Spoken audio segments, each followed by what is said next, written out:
guys! Welcome back po ulit sa aking YouTube channel at YouTube TV. Magandang araw or magandang gabi po sa inyong lahat.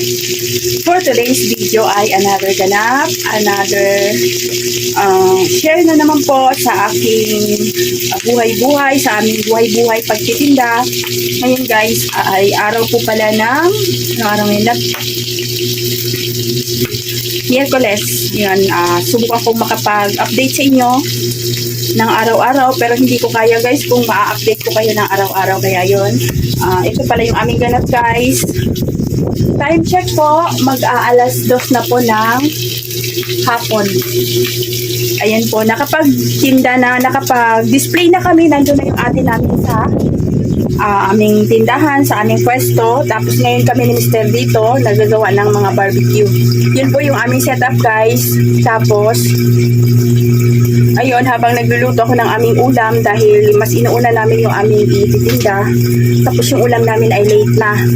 Tapos si Mr. yun gumagawa ng aming isang katerbang pork barbecue. Maraming nakagawa na siya ng 2 planggana niyan guys. Ayun, tapos ako, ito naman. Kaya minsan guys, nawawalan ako ng gana ng mag-ano kasi sobrang dami talaga ng ginagawa. Tapos ito naman, nagluluto ako dito ng yun yung taba ng baboy. Nagluluto ako ng gulay na upo. Yan, ihahalo natin yan sa ating ulam na upo. Ginisang upo. Yan siya, taba ng baboy. Tanggalan muna natin ng mantika or ng mantika. Tapos saka natin i-side dyan yung ating upo. Nagsaing din ako guys. So yun, yung paninda. Nagtitinda din kami ng kanin. Ayun, painiin na siya. Tapos, ito, marami akong, ito, gagawin ko pa lang yung aming balon-balunan. 1 kilo lang. Mister, yung laman. Ayun siya guys, yung laman. Tapos ito, nakatenga pa yung isaw. Yung isaw ng manok. Hindi ko pa nagawa. Dahil may natira kami kagabi na isaw ng manok. Kaya, hindi ko muna ito nagawa. Inuna ko muna yung, kung ano yung wala doon. Tapos ito yung ating tenga ng baboy. Ito yung gagawin pa lang. Tapos yung ating ulo ng manok. Ito siya guys, lulutuin ko na. Nalinis na ni Bunso. Tapos ito yung aming upo. Ayan yung lulutuin natin. Tapos mamaya, sama ko kayo doon sa aming pwesto. Dahil doon nakapag-display na sila guys. Yung aking mga anak, nandun sila. Tapos ito po yung aming ginagawa kaming dalawa ni Mr. dito sa bahay. Ang naiiwan, tapos samantalang yung mga anak namin nandun na sa aming pwesto nagtitinda. Update ko kayo mamaya kung ano po yung makapagpaubos ba tayo ngayon. Yan, buti na lang wala nang bagyo. Kahapon ang lakas ng ulan guys. May bagyo, pero tuloy pa rin yung aming pagtitinda. Kahapon hindi kami nakapagpaubos. At yun nga, sa amin hindi magandang panahon, pero okay lang. Kahit paano, pwede pa naman bukasan yung itinda. Yan yung aming ginagawa ni Mr. Yung aming laman kahapon, ubos. Kaya ngayon, marami yung aming laman. Ilang kilo yung laman natin ngayon? 12 kilos yung aming laman ngayon. Kasi naubos namin kahapon. Pero yung iba naming paninda, hindi. Yung isaw at saka yung bulaklak may natitira. Kaya yun. Nahuli ko yung mga natitira doon na paninda. Yun yung huli ko ngayon ginawa. Kasi meron pa naman doon na may display. Yun guys, update ko kayo mamaya kung ano po yung kalagayan sa ating pwesto dun sa aming ihawan. Hi guys, ayun, natapos na ako sa aking pagluluto at ngayon po ay eto na yung ulam na naluto ko, ginisang upo na may sahog na karning baboy. Tapos iakyat po natin to sa aming pwesto. Samahan niyo po ako. Tara po, dadalhin ko po ito sa aking mga anak para makakain na sila kasi alas 2 na guys. Tapos may dala-dala akong kanin. Ito yung kanin na paninda namin. Ayan, may pera sa loob, sa ilalim. Kanin, nag-repack ako ng kanin guys para dagdag paninda din kasi ang aming mga customer naghahanap din po sila ng kanin. Tara po, samahan niyo po ako. Dadalhin natin yung aming paninda sa aming pwesto. Tapos, ayun, magdadala pala ako ng kutsara. Ay, sobrang kalat. Pasensya na kayo, guys. Ganito talaga yung aming ganap dito sa aming bahay. Ito, nakagawa na si Mr. ng pork barbecue. Yan, ang bilis ni Mr. guys. So, 2 planggana na yung kanyang nagawa. Ito, 2 planggana. Iakyat na yan ang aking bunso dun sa aming tindahan. At ngayon, ito muna yung aking dadalhin. Yung kanilang pagkain ng aking mga anak. Tara po, papunta tayo sa aming pwesto. Naku, delikado, baka matapon yung ating ulam. Tara guys, papunta tayo sa aming tindahan. Ano lang po, 3 minutes or 2 minutes and a half lang nalakad to papunta dun sa aming tindahan guys. Ito, dala-dala ko yung kanilang pagkain at saka kanilang ulam. At para meron na rin silang kasi alas 2 na guys, wala pa silang kain. Sobra. Ganun ang aming mga ganap-ganap guys sa aming pagtitinda. Kaya ayun, hindi bihira na ako nakapag-upload ng video or nakapag-update sa inyo. Excuse me po. Tapos yun, malapit pa tayo. Ito po yung aming itsura dito sa aming tindahan, malapit. Tapos guys, ayun na yung ayun na si ate namin. Tapos yung kanyang paninda. Ayun, meron pala na kami mang inasal. Chicken inasal guys. Ito na yung aming pwesto. Ito pong pwesto na to dito po yung sinasabi ko sa inyo. Yung last upload ko na may gulo. Ito, open na open po yan guys. Nung hindi pa kami nakapag-isip na magtinda ng inasal or chicken inasal. Open pa yan, wala pa yung lamesa na yan, kaya yun. Nak, may langaw na ko. Sa loob. Yun. Isarado mo. Tapos, yan po guys. Ito na hinarang na namin para kung sakaling may gulo, hindi sila basta-basta dito pasok. Pero kung gusto rin talaga, wala. Yan na, yung aming ginawa para may harang kahit pa paano. Tapos ito na yung aking dalang kanin. Nakipilagay nga yung kanin doon. Andiyan na yung ulam sa loob. Yung bunso namin, tsaka yung dalawang lalaki dito, yung nagbabasketball. Oh. Yun, pag wala pang customer, ganyan po yung ginagawa nila. Ayan, may ano tayo, copyright. Tapos, yun po, nagsalang na si ate namin ng dugo. Yun yung mga inasal ni ate namin. Marami po kaming, ayun, binalik ko yung aming dating, ba't malabo? Ayan po, may bumili na ng mang inasal nila ate namin. Ayan po, sa mga anak ko po yung mang inasal na yan. Pero ako po yung mang inasal, sorry, chicken inasal pala. Pero ako po yung nagtitimpla niyan guys. Si ate lang namin yung sa kanila po yung puhunan para kahit paano po makatulong po ako sa kanila. Kasi hindi po namin kakayanin pag kami lang ni Mister tapos yan may ganyan. Buti na lang nandyan sila. Nako. Kaya magkano yung 6. Kasi nagsindi si ate namin ng guys, marami kasing langaw. Yung pampaalis ng langaw. sa isaw tayo magkano? Kasi yan po yung ating mang inasal, chicken inasal. Yung sauce, yung pamahid na, pahiran mga anak, ito na po. Yun yung ating sauce. Yung sarili po niyang marination or kanyang marinade, yun po yung ginagawa namin pampahid sa amin. Chicken inasal.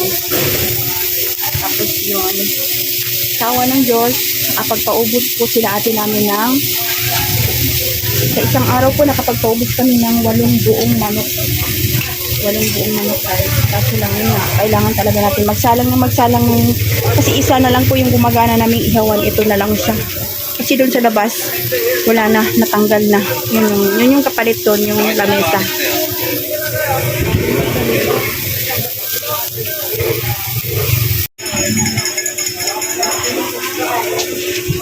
Ayan po, yung kasama ng ate namin nandoon sa may court sila nagbabasketball. Yung ginagawa nila guys dito, pag wala pa masyadong customer, mga anak ko nagbabasketball sila. Pero mamaya hatawan na to. Tapos ito, may free cook na rin sila. Ito po yung na free cook nila. Kasi mamaya po, hindi nakakayanin pagka hindi tayo magluluto ng paunti-unti. Yan siya guys. So, madami na siya. Nagluto na kami dahil nga po yung aming, ito yung nakadisplay namin. Marami pa yan. Gagawin ko pa sa bahay. Ginagawa pa ni Mister yung iba. At yung iba gagawin ko din. Ito po, isa na lang po kasi yung gumagana namin na ihawan. Ito na lang yung may exhaust kasi doon sa labas, tinanggal na namin dahil nga po may nagrereklamo. At yun, tsagaan na lang natin para wala nang gulo. Tapos, yun, ihaw lang ng ihaw. Ganun po yung ginagawa namin. Magsasalang lang kami ng magsasalang ng mga iihawin para hindi tayo matambakan. Kasi po, ang oras po ng bilihan mamaya alas 5 po hanggang alas 6 ng hapon. Yun po yung kasagsagan ng bilihan. Para init na lang ng init. Tapos, yun, dito sa ref, mga inasal na nakasalang. Yung mga inasal ni ate namin. Minarinate ko na po yan kagabi. Ayan, kaya medyo sobrang malasa na yan siya. Nakasip-sip na yung lasa ng ating chicken inasal. Tapos ito pa, yung mga dinis po ni ate namin. Mabalot ko yung isaw. Pinasok niya kasi may langaw. Tapos kumain na kayo, nak. Nandun yung ulam sa anak. Sa baunan. Hi guys! Ayan, time check po. Ano oras na? Ayan po, yung oras 6:20. 6:20 na po ng gabi. Katatapos lang po namin magtutuhog ni Mister ng mga ihaw-ihaw, guys. Tapos ayun, last na tuhog namin, ito yung nagawa ko. Gawa ni Mister, yung isaw. Yun yung pinakalas na tuhog namin at itatadalhin natin sa ating pwesto, sa aming pwesto, guys. Samahan niyo ako. At i-check nyo na rin natin kung ano nang nangyayari or sitwasyon doon sa aming pagtitinda.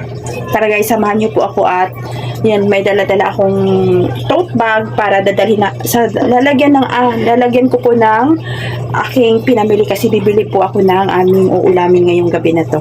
Yan po, tara po, samahan niyo po ako at tingnan natin kung mapapaubos ba nila yung kanilang mga ihaw-ihaw.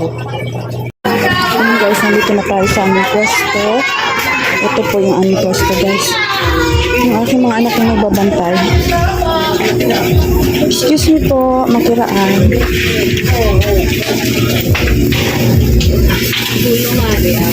Yun lang. Apat na laman. Wala pala akong stand dito, no?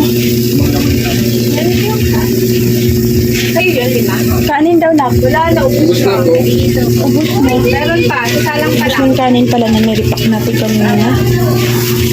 Tapos, Apat na. ayan yung marami pa. Yun, marami pang hita yung ating Apat na ulo, apat na isaw. Okay. Dito tingnan natin. Ayan, marami pang laman, guys. 6 pa lang naman. Tingnan natin kung mapapaubos natin to at i-update ko kayo mamaya. Okay, kung makapagpaubos pa tayo ngayong araw na to kasi wala ng bagyo. Dito sa baba wala ng laman. Dito po walang laman. Yun yung isa na dala-dala ko ngayon. Tapos, yun po kanin natin. Yung inakit ko kanina, ubos na. Wala na laman. Konti lang yun, guys. Wala pa siyang mga 18 pieces lang ata yun. English na ubos. Halo suka lang. Tapos, bibili tayo ng ulam. Iwanan muna natin sila dito. Apat na ulo, Yan po yung kanila. apat na isaw, 180. Saka dalawa Yan si ate namin talaga yung nakatoka dyan. 180. Yan minsan pag maraming tao, maraming customer, nalilito siya. Kaya kailangan talaga focus lang. Tapos, ito, si Bunso, tapos yung kanyang boyfriend, ito nag-verify. Si Bunso inamin yung Ay, wala na. kailangan talaga guys, tatlo yung nandito kasi pag hindi kaya pag isang tao lang. Nanilito.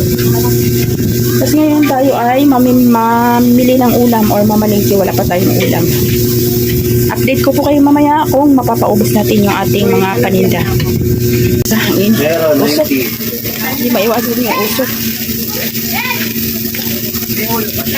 Kahit ma-exist tayo din guys. Usok pa rin dahil na pag pinapayan.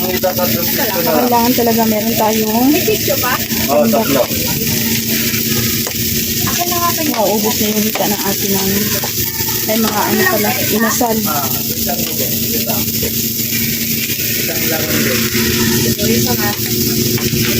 Hindi kasi nito.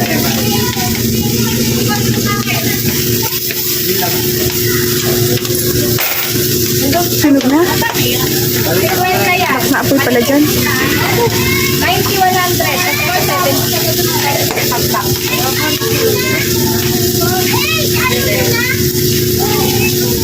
Pwede na sa inyo. Baya, pizza. Kaya. Sa laman, magkano? 20 sa laman. Magkano dyan? 65 yan. May 50 dito. May mama. Thank you. Kaya,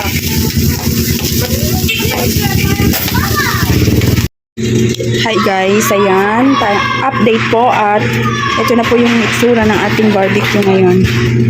Kanina, medyo humupa na yung customer, wala na nga po at ito, 2.5 lang be, 2.5. Tapos, yun po yung natira guys. Time check po para is 8:10 na po ng gabi. Alas 8:10 na po ng gabi. Tapos tingnan natin dito sa ref guys kung yun, meron pang natitira. May laman pa tayo dito. Halos isang planggana. Tapos, yun may isaw pa. Tapos meron pang manok yung ate namin. Limang stick pa. 3 hita. Tapos 2 pitso. Yun po yung natitira guys. Pagka ganito po, pwede pa po yan ihawin kinabukasan. Mas maganda nga po kasi mas habang tumatagal, mas lalong nanonood yung lasa niya kasi namamarinate po siya lalo. Tapos ito po yung ating laman. Bukas pwede pa po yan kapag hindi po natin yan napapaubos ngayon. Tapos yung isaw, ito po. Tapos dito sa baba, check natin dito sa ref, wala na pong laman. Kasi yun, ipapaubos na lang natin yung na-free cook doon sa mga tray guys. Yun lang po. Thank you for watching and ayun, God bless po sa ating lahat and sa mga bago pa lang po pala sa aking YouTube channel guys, ako po ay nag-share ng aking aming pangkabuhayan kung paano ko po ito ginagawa lahat yung aming mga ihaw-ihaw guys. Check nyo na lang po yung aking YouTube channel Ate Ju TV, nandyan po lahat ng aking mga ginagawa kung paano ko po ginagawa lahat ng mga ito. Thank you for watching ulit po and God bless po sa ating lahat.